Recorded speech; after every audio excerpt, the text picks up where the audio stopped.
Welcome, students, to the second part of Chapter 1. We're going to look at kind of the requirements for life, as well as going over some of the basic terminology and body cavities. Section 1.4 we'll cover in a separate lecture. But before we actually talk about the human body, I want you to just take a moment, just pause the video for a second, and think about how you would differentiate between something that is a living thing versus a non-living thing.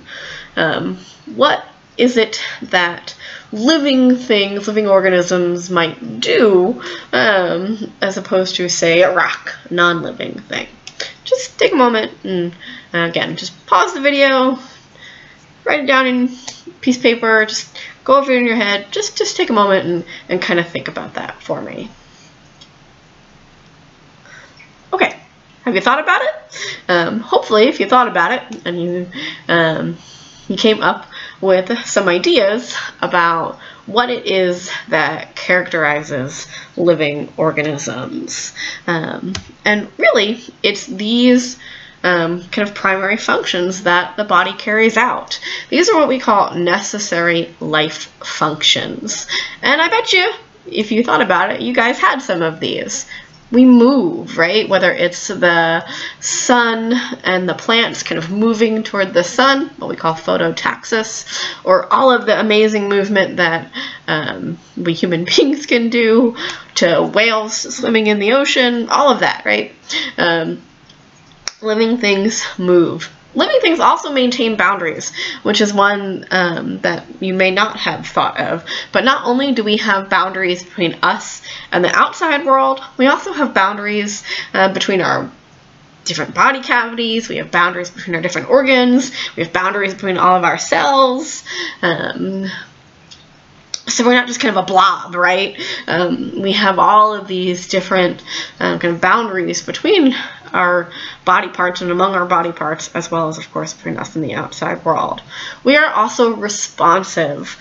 We can look at things both externally and internally and respond to them, whether that's pulling your hand away from a hot stove or adjusting your body temperature because you're hot and so you sweat.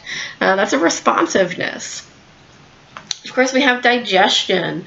We are what we call heterotrophic organisms, meaning we can't create our own food like some plants and algae do.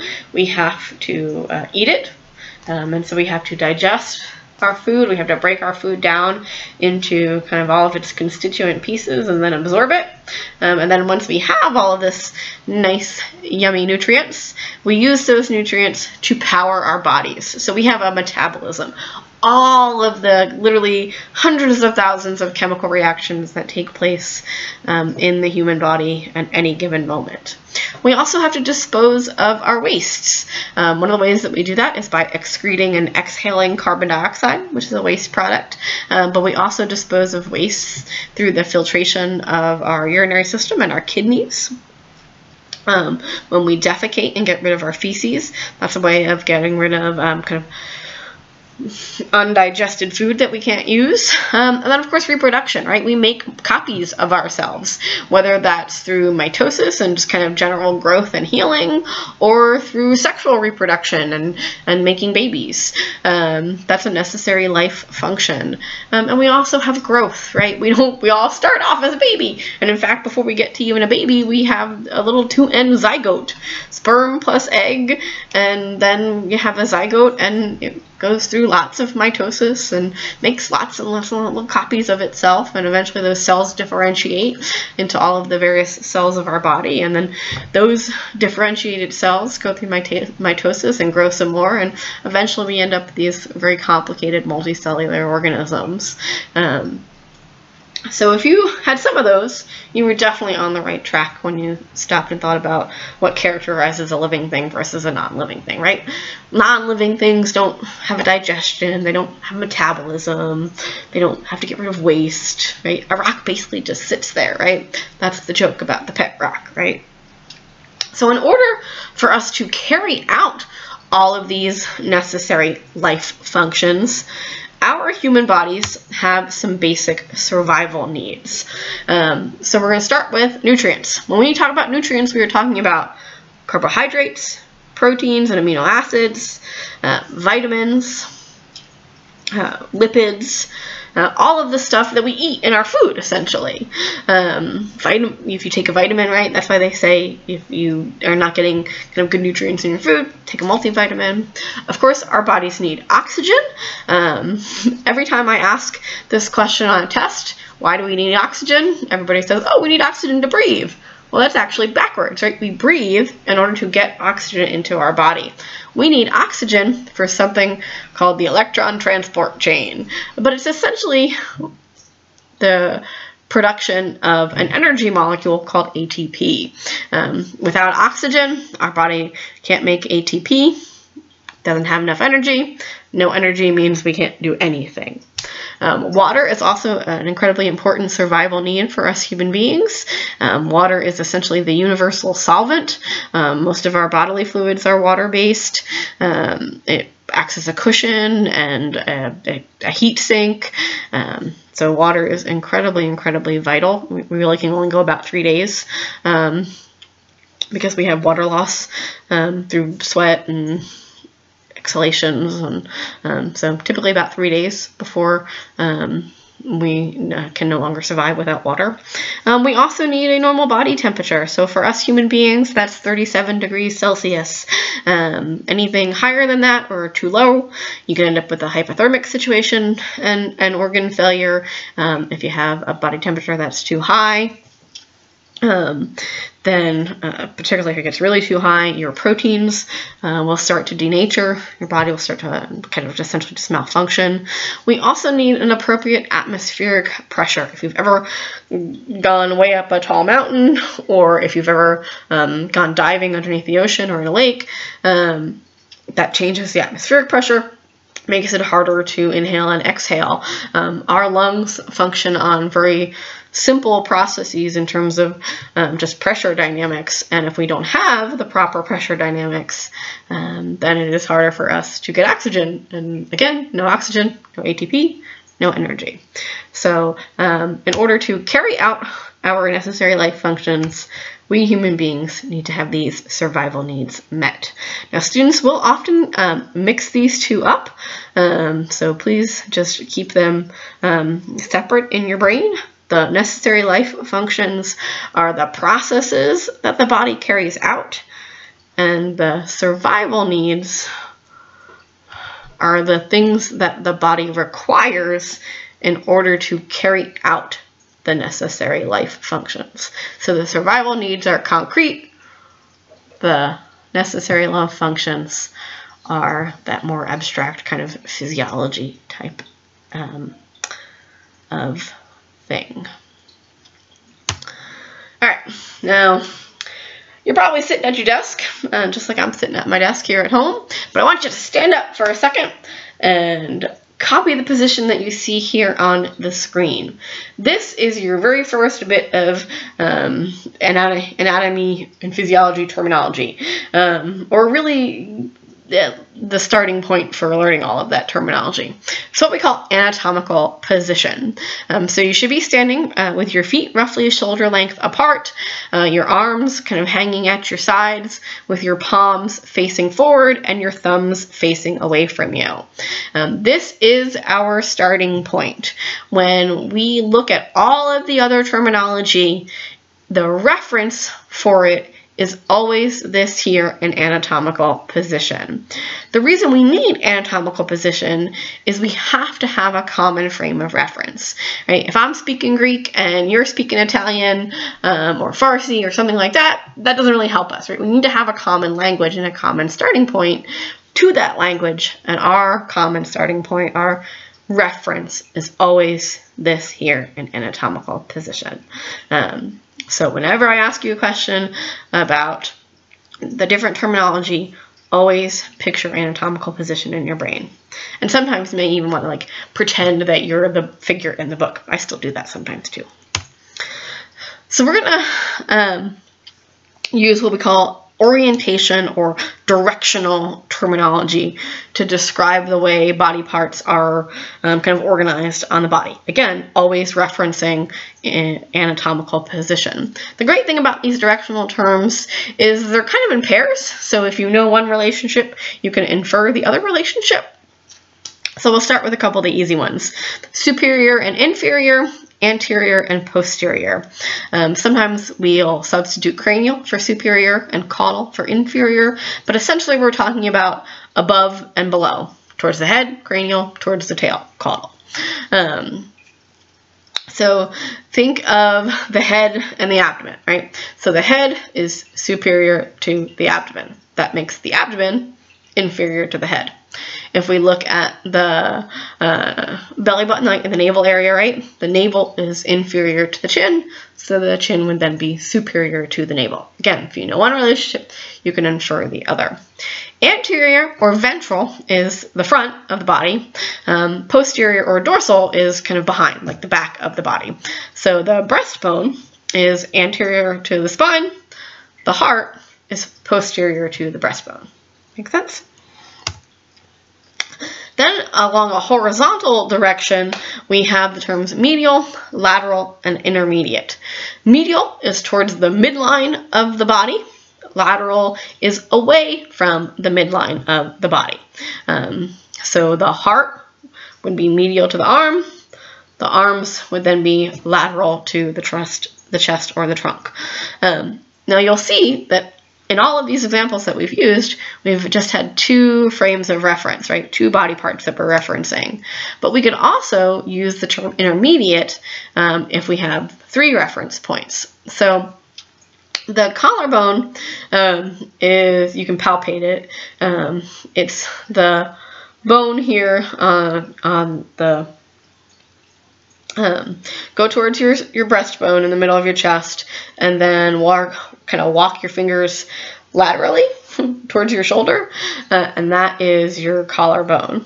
So the collarbone is medial to the breastbone. Excuse me, it's medial to the shoulder, but lateral to the breastbone. We could also just say that the collarbone is intermediate to the shoulder and the breastbone. It's essentially just a fancy word for between. Before we cover proximal and distal, we're going to do superficial and deep, external and internal. So superficial organs are more towards the body surface, so they're more external. Deep organs are away from the body surface, so they're more internal. So the skin is the most superficial organ on your body, and pretty much everything else is then deep to the skin. So all of those terms I don't think generally students have an issue with. The terms that students usually get hung up on, if they get hung up on one, are these two terms here, and that's proximal and distal. So proximal and distal are used to describe body parts typically in the limbs, not on the trunk. If we're on the trunk, we typically will use superior and inferior or anterior, posterior. But everybody stand up again and go into anatomical position. I want you to look at your elbow and your wrist. If you were in anatomical position and you were to say that the elbow is superior to your wrist, the elbow is above the wrist, would that be incorrect?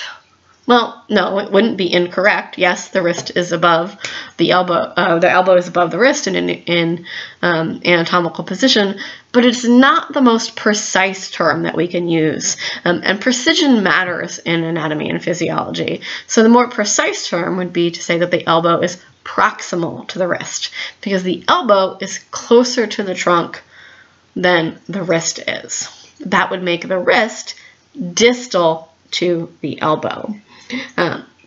Look at your lower limb, right? Look at the knee to the thigh, right? You could theoretically say the knee is inferior to the thigh, Yes, the knee is below the thigh, but it, again, not the most precise term. A more precise term would be to say that the knee is distal to the thigh, because the knee is further away from the trunk, further away from the point of attachment to the trunk than the thigh is. And that is the one that students usually get hung up on, proximal and distal. The other ones I think kind of make sense. External, internal, superficial and deep, anterior, posterior, medial and lateral, superior and inferior. But the best way to do that, the best way to practice with all of these is just pick out some body parts on your body. Just randomly pick out some body parts and describe the relationships of those body parts. Typically, we break the body into what we call the axial body and the appendicular body. So the axial regions of the body are the head, the neck, and the trunk, and then all of the body parts kind of therein.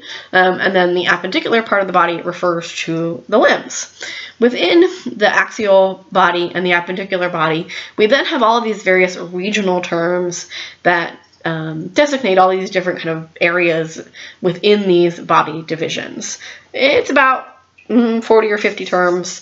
Many of them are Latin in origin and or Greek in their roots. Many of them are named for bones or parts of bones that are in those area.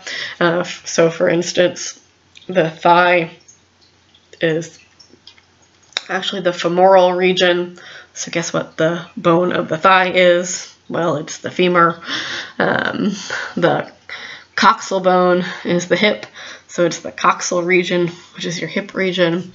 The acromial region is this back part of the shoulder. Well, there's a part of the shoulder bone called the acromion.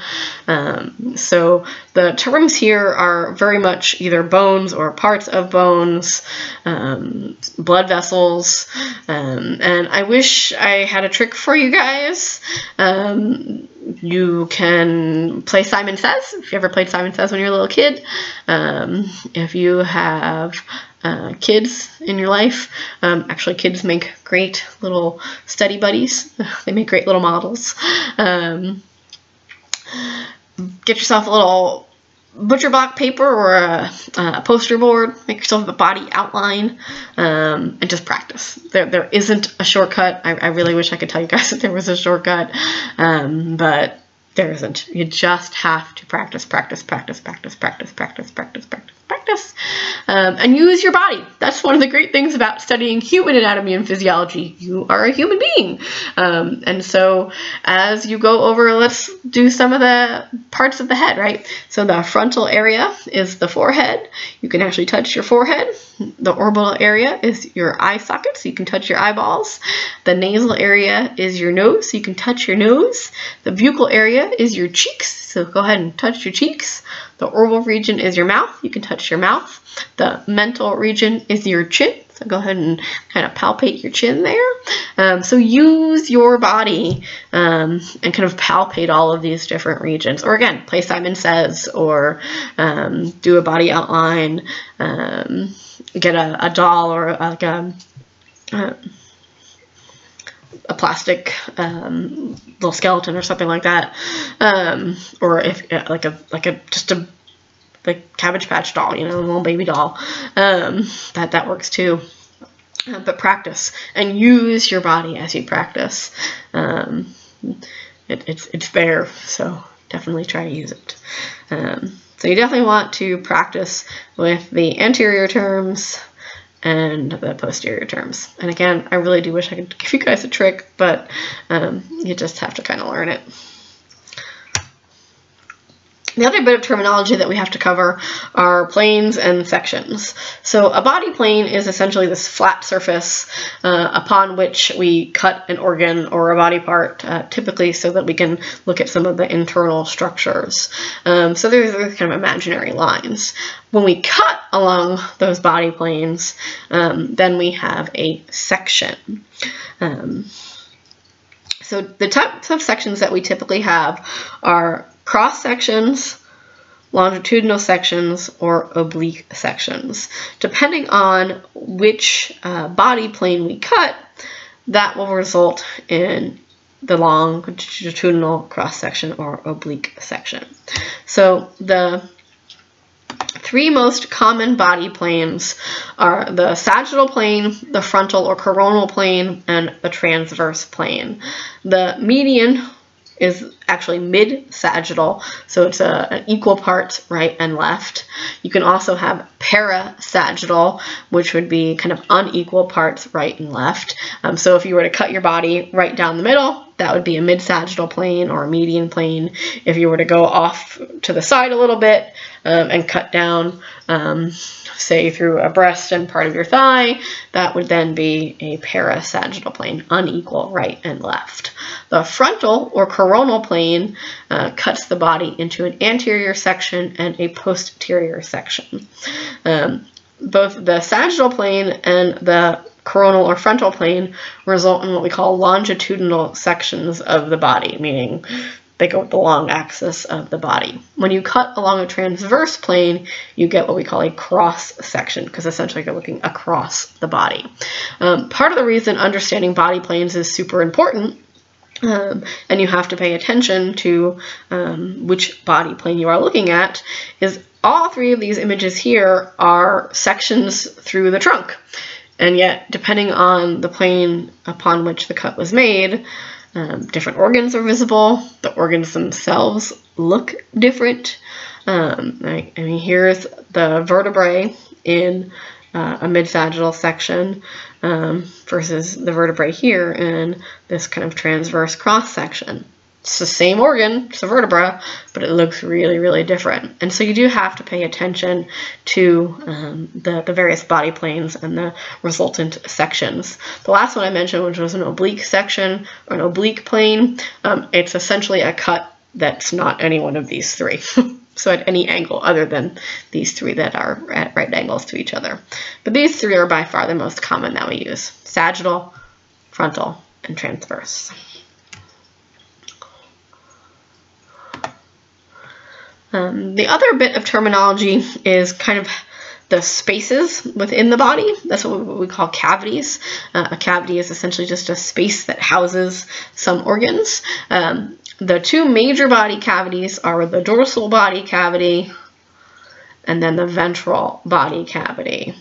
The dorsal body cavity is then further subdivided into the cranial cavity that contains your brain and the vertebral cavity that contains your spinal cord. The ventral body cavity is broken into the thoracic cavity and the abdominopelvic cavity. The thoracic cavity is then further subdivided into two pleural cavities that contain your lungs, a pericardial cavity that contains your heart, and then what's known as the mediastinum, which is kind of that middle portion of the thoracic cavity. The abdominopelvic cavity is broken into the abdominal cavity, which contains most of your digestive viscera, all of your intestines and your stomach and your liver, and then the pelvic cavity, which contains most of your urinary organs, things like the bladder, as well as your reproductive organs. The ventral body cavities, the thoracic cavity and the abdominopelvic cavity, are lined and covered in these membranes that are called serosa.